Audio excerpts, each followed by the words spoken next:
Our next speaker is one of the most knowledgeable people on monetary reform, and I think in a way the most modest. And that shouldn't be, but he is. That is Joe Bongiovanni. And Joe runs something called the Kettle Pond Institute. But he is truly a monetary reformer since he's a second generation monetary reformer. His father led the way and taught him, I think, methodology, taught him what to look at, and Joe can tell us more about that. Joe has done more study on a particular part of our monetary panel, I think I have to say, than anybody else, and perhaps he'll talk about that today. But please welcome Joe Bongiovanni. I want to thank Stephen not just for the introduction, but for the opportunity to be here to speak with you all. It's a privilege that I thoroughly enjoy. I come here every year to learn. I come here every year to have a little chat with people about things that are going on. And I want to thank Stephen for the opportunity to do that. And at the same time, for all the work that he has done on behalf of political, economic, social justice, because that's what this is really all about to me. Like Stephen said, my dad was a monetary reformer. How could my dad, he was a Christian capitalist businessman, the only way you could really define him, pretty much in that order. You know, how did he end up being a monetary reformer? I couldn't figure it out. You know, it was in the 1960s, and he was telling me about how money was the most important thing, and I was saying, you know, it's not really. It's peace, it's the environment, it's, you know, keeping the ecology going. Dad, money don't really matter about anything. All those arguments that we're hearing from Howard. So I was giving them to my dad, you know, and he just kept saying, well, sorry, but, you know, you're going to be able to do those things after you get the leverage over there to change the world. And this is the leverage to change the world. And it took me a long time to become convinced of it, that he finally, you know, said to me, you got to read Dr. Frederick Soddy's books on money and his papers on money and other things. And if that doesn't convince you, to provide you with an understanding that you need in order to try to do all the things that you might think that you want to do. And I was like, well, sorry, Dad, I'm going to move up to Canada, and I bought some land, and I'm going to be you know, just growing my own vegetables and raising my own food, and I'll see you later. So, and that was the truth, and that's what really happened. I felt really bad about it years later, but I did move up there, and then finally the dad said to me, well, look, I'm going to come up and visit you. You read that book by Soddy, and if you read that book by Soddy and tell me why you're going to be able to do the things you want to do, and then if you can do it, well, then when he come up there, I just said, you know what? You're right. You know what? You're right. We do have to do this money thing. And so I started studying it. You know, I started studying it with him, and so I really thank him. I mean, on a daily basis when I'm out there doing what I do, quite frankly, and what I do is sort of defend the scrimmage line. That's how I look at my work. You know, I get onto a blog every day, or 2 or 3 or 5 or 10, and find out who the smartest people in the room are that think that they understand the monetary system, and I engage them. That's what I do. I engage them. I'm not argumentative. Stephen's sometimes critical of me. He says, you're too polite, you know. And sorry, I went to Catholic school, and we learned to say please and thank you, and I still do. So anyway, that's just kind of by way of background. But I want you to know that, first of all, I thoroughly enjoy what I get to do, and that is to discuss, you know, what money is and the history of money. And I thank Stephen for his, for his book and for his work of spreading the word, because quite frankly, until I became aware of Stephen's work, it was a really lonely world out there. It was a really lonely world out there. I signed up in 2006 on Huffington Post when it came out as a greenback revolutionist. And still there, I still am. But you know, right about that time was when I, you know, started to find out about Stephen's work, and it was in 2009 when I came here. I think to the first conference I came was in 2009, and I've been coming back every year since because I want to be part of this, and this is the next thing, okay? This is the next thing. We're hearing about it today from people all over the place that confirms and acknowledges the fact that this is the next thing, and it is going to happen, and we're going to be part of it. At least I'm hoping that I'm going to be able to be part of it. So, okay, let's see. I've got to figure out how to get rid of that. Sorry, I'm not that adept here. Minimize it, she said. I said, okay. So, yeah, so by the way, if you looked at the program, it says the title of my talk is The Central Bankers Need Our Help, which was subtitled, Their System is Broken and We Know How to Fix It. But that was my talk from last year. Oh, hey, I know what to do with this, Jamie. I know what to do with this, I think. Let's just see if it works. Let's take it down there and park it, okay? And that way it can stay on all at once, and I don't have to look at it. So anyway, sorry to get back to say that, no, really my talk is titled Money the Next Thing. So obviously there was a mixed communication, not mixed, negligence, laziness, not sending Stephen the title and the outline of my talk. Stephen worked up an agenda, and my talk from last year was still on there. So for those of you who were here last year, might have remembered my talk. I'm going to go into a little bit. I'm actually going to start where I talked from last year, because it was about the central bankers and the central bankers kind of acknowledging it. So I'm going to talk, hopefully, for 15 minutes about central bankers, central bank venues, that kind of stuff, and then I'm going to slide, if you will, into a chat about modern monetary theory. And why modern monetary theory? Well, this is to go back to 3 years ago, I think it was, that Jamie and I, Greg and maybe a couple of others were sitting up here on a panel, and we decided we wanted to talk about the difference between modern monetary theory and what we do with monetary reform. And an esteemed, right, it was Steve Wolf's, exactly. So it was, an esteemed, distinguished professor of economics who was present in the room and got up and stopped us from having that conversation because he wanted to assure us that the people at Modern Monetary Theory were our kindred spirits, that in fact they really loved us, but they just didn't quite understand it. What we should be doing is, trying to make peace with them, somehow on their terms come to understand what it is that they're talking about. And, by that time I had already been prevented from commenting on naked capitalism and later on at New Economics Perspective and stuff, and I still am. I still am. I still try to get on there. I still try to sneak on there using a different nom de plume, trying my sister's IP address, trying a bunch of things, but they know who I am.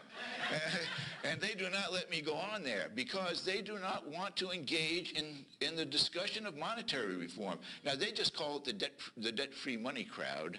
They call us the debt-free money crowd, but they just do not want to have to engage the idea, and it's to their detriment. And I will tell you that I have, numerous email communications between myself and Susan Weber, who's Eve Smith, who owns Naked Capitalism, and always reminds me when she kicks me off again, I own this thing, and I'll be like, I don't want it, I just want to be able to talk to people, Thought that's what you were trying to do here.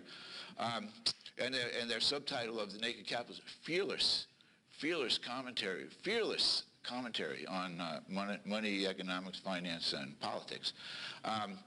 And so political economy is really the way that I approach the whole discussion of monetary reform. The whole discussion of money is about political economy, the political economy. And that's why what Howard has just laid out is so tremendous, Howard.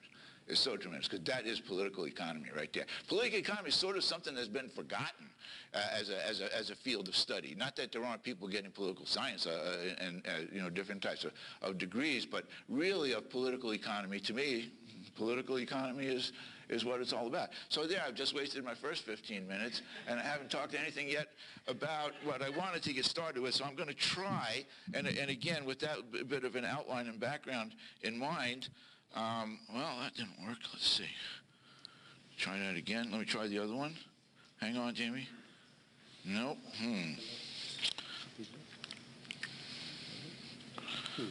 That's what I said. We tried the arrow. Come on, Arrow. Oh, is it because I got that autoplay thing is still on there? Okay, all right, okay. Oh, let's see if we can try that. Try it. Okay, so for the... Oh, thanks, Jamie.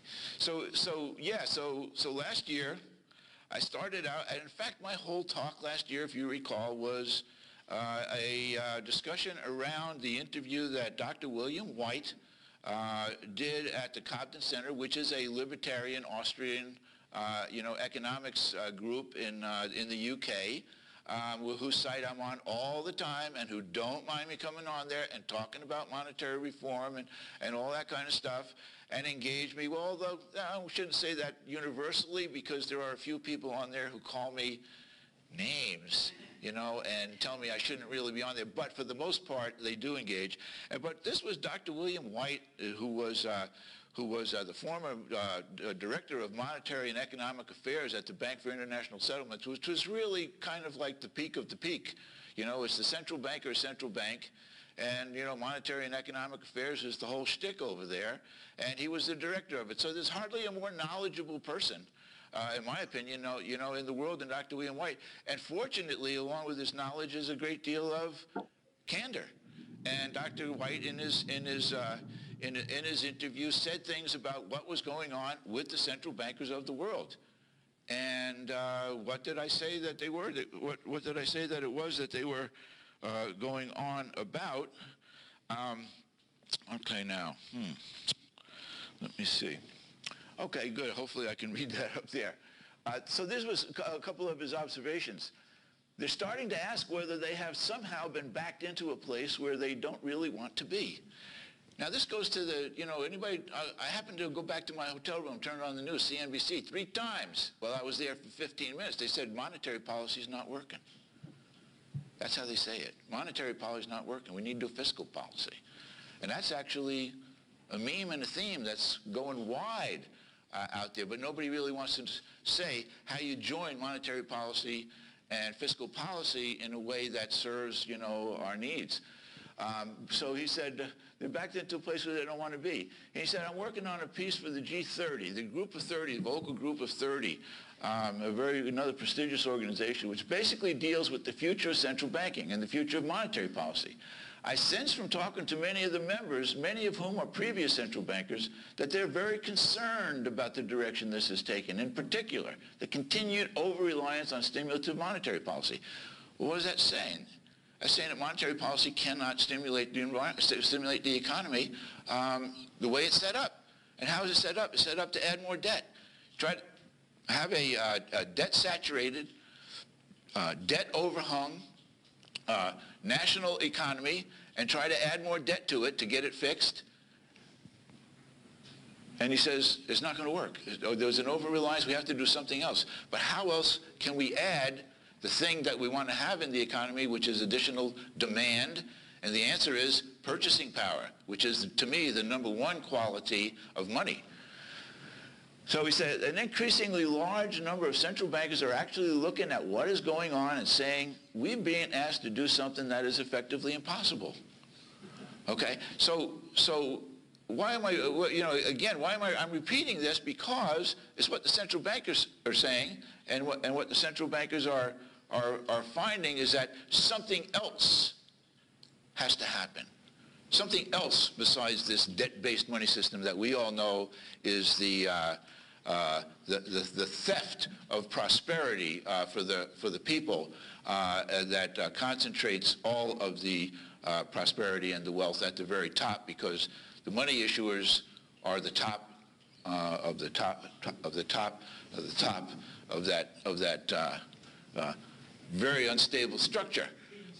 The beanstalk that Howard put up there.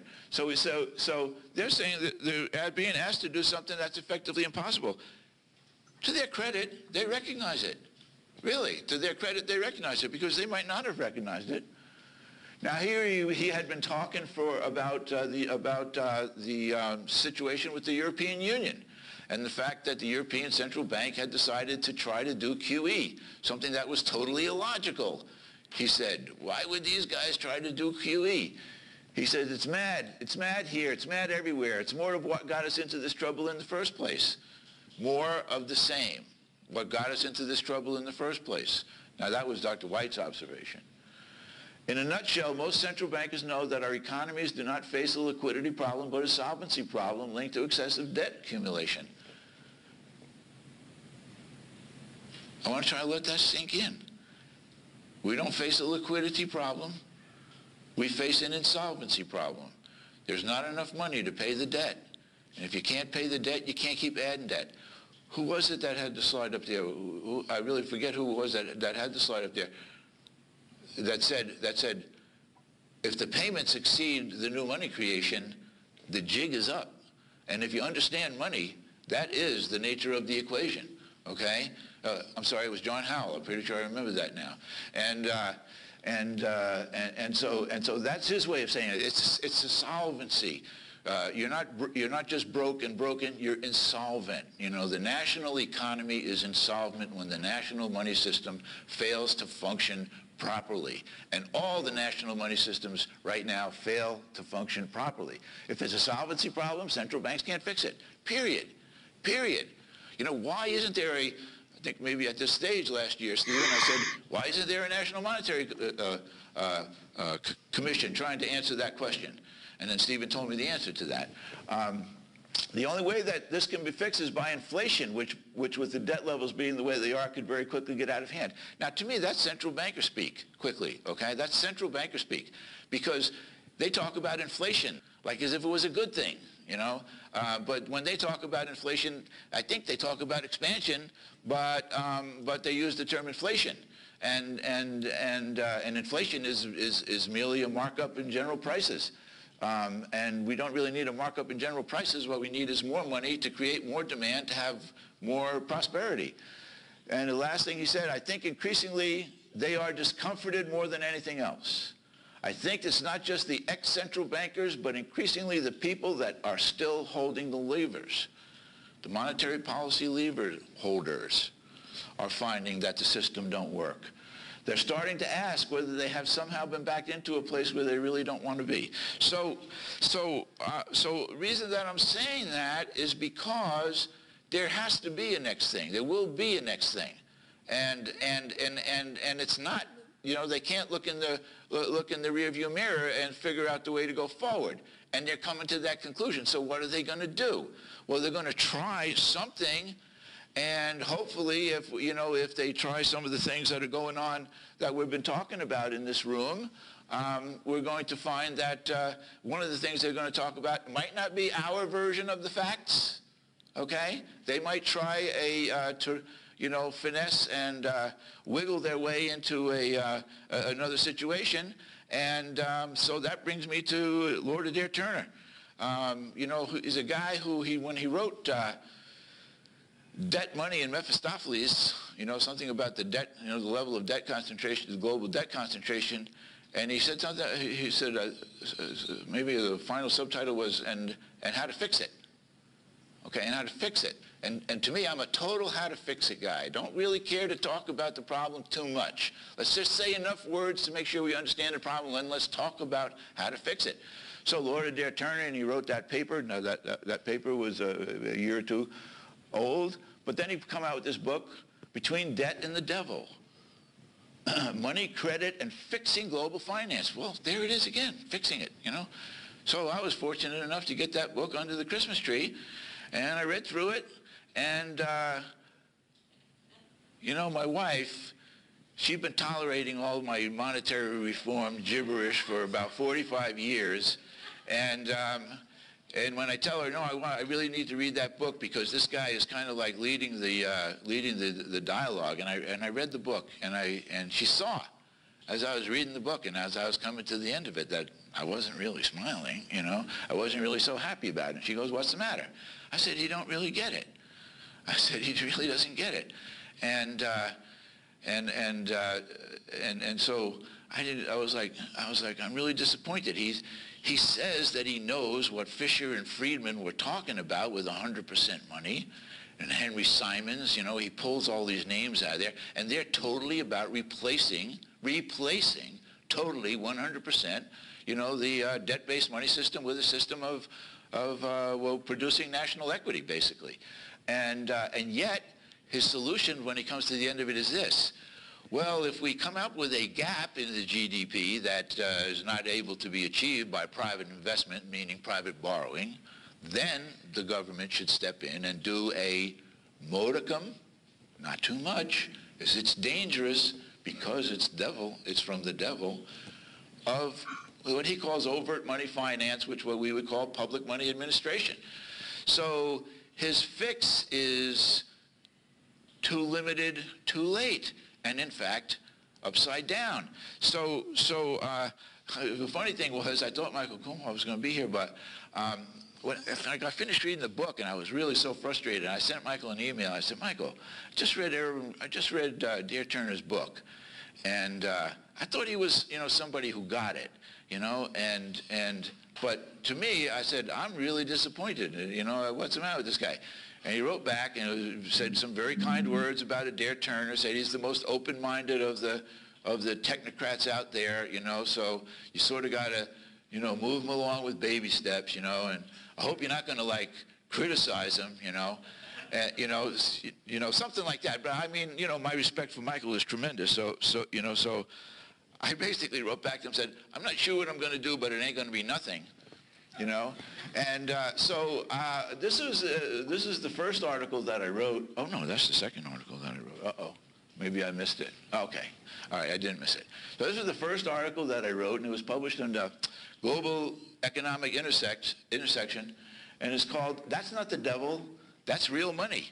And you can get the gist of what I was saying, because the stuff that you're afraid of, the stuff that you're telling us, that nobody should go anywhere near because they might get irradiated or something like that, if not chemically driven to the where the devil lives, is all wrong. It's just all wrong. Either you understand what Fisher was saying with 100% money, and the papers are in the back of the room.